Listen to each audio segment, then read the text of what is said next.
The United States is still working to identify recently downed objects spotted in North American airspace. U.S. fighter jets on Sunday shot down what they described as an octagonal object over Lake Huron along the Canadian border. It's the latest incident since a suspected Chinese surveillance balloon was blown out of the sky earlier this month. The White House says the objects do not pose an immediate threat on the ground. This is the moment a U.S. jet shot down a big white balloon, which Washington believes could be a sophisticated Chinese spying device. It first entered U.S. territory in late January and was shot down off the coast of South Carolina on February 4th. Since then, 2 smaller objects have been shot down over Alaska and Canada, and another one over Michigan. The uncertainty around the last 3 mysterious objects has raised concerns over North American security, and among some, even fueled speculation over an alien invasion. The White House has responded to these claims with amusement. Good afternoon. There is no indication of aliens or terrestrial activity with these recent takedowns. Wanted to make sure that the American people knew that, all of you knew that, and it was important for us to say that from here because we've been hearing a lot about it. Only the white balloon has so far been linked to China. Investigators are analyzing fragments recovered at sea, hoping to find out more. Beijing insists the balloon was conducting weather research and has rejected any connection to the last 3 objects.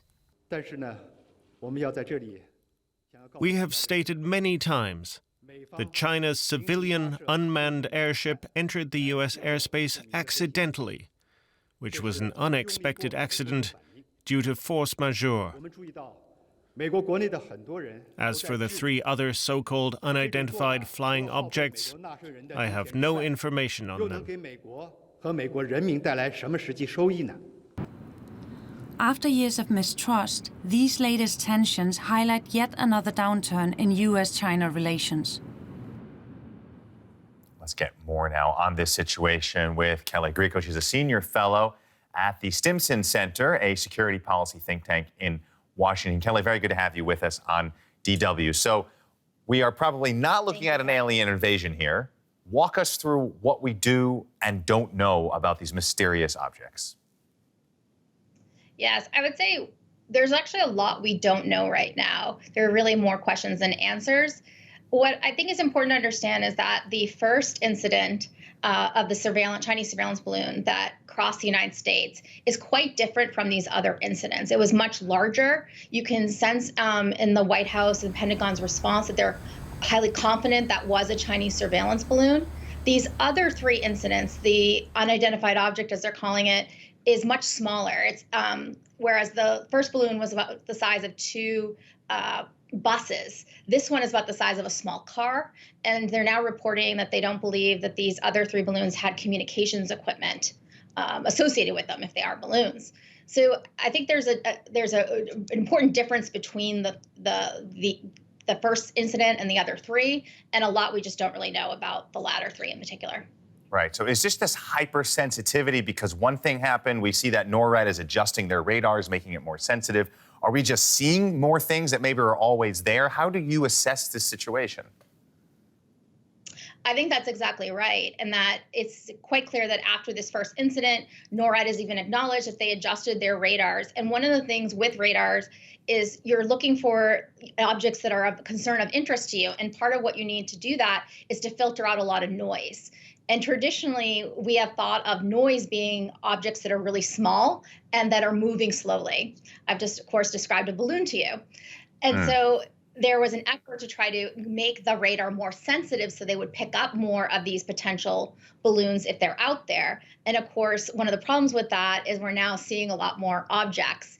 And as a result, it's really not clear whether this was even of Chinese origin or if it could have been maybe something, from the United States that's a civilian use or a research use. Right. So let's look at the global security picture, because whatever the facts may actually be, it doesn't take a lot for things to possibly spin out of control, regardless of what ultimately these objects are. And this is coming at a time of increased Chinese and American tensions. Is there a bigger global security impact here, or are these just isolated incidents?